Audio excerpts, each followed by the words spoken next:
ಈಗ ಅಣ್ಣವರ ಹಾಡೇ ನಂಗೆ ಜ್ಞಾಪಕ ಬರೋದು, ಅಳುವುದು ನಗುವುದು ನೀವೇ ಹೇಳಿ. ಅಂದ್ರೆ ಅಳೋದು ಯಾಕೆ ಅಂದ್ರೆ ನಮ್ಮ ಊರು ಸೋತಿದೆ, ನಗೋದು ಯಾಕೆ ಹೇಳಿ ನಮ್ಮ ಊರು ಸೂಪರ್ ಆಗಿ ಆಡಿದ್ದಾರೆ.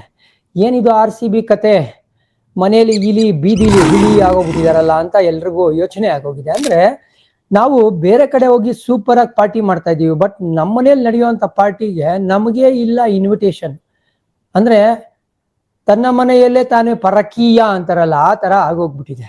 ನಮ್ ಶಶಾಂಕ್ ಅವ್ರು ಹೇಳ್ದಂಗೆ ಫಸ್ಟ್ ಗೇಮ್ ಅಲ್ಲಿ GT ಸಿರಾಜ್ ಆಡ್ತಾ ಬರೆ ಹಾಕಿ, ಇನ್ಫ್ಯಾಕ್ಟ್ ಅವ್ರು ಮ್ಯಾನ್ ಆಫ್ ದಿ ಮ್ಯಾಚ್ ಆದ್ರು. KL ರಾವ್ ನಾವು ಆಂಟಿಸಿಪೇಟ್ ಮಾಡಿದ್ವಿ ಬಿಗ್ಗೆಸ್ಟ್ ಥ್ರೆಟ್ ಆಗ್ಬೋದು ಅಂತ, ಬಿಗ್ಗೆಸ್ಟ್ ಥ್ರೆಟ್ ಆದ್ರು.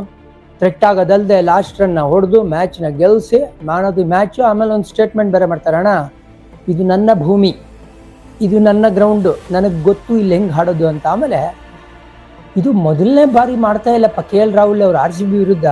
ನೀವು ನೋಡ್ಕೊಂಡ್ಬಂದ್ರೆ IPL ಇತಿಹಾಸದಲ್ಲಿ 74 ಆವರೇಜ್ ಇದೆ KL ರಾಹುಲ್ದು against RCB, strike rate at 147. ಅಣ್ಣ ಇದು ಡೆಡ್ಲಿ ಕಾಂಬಿನೇಷನ್.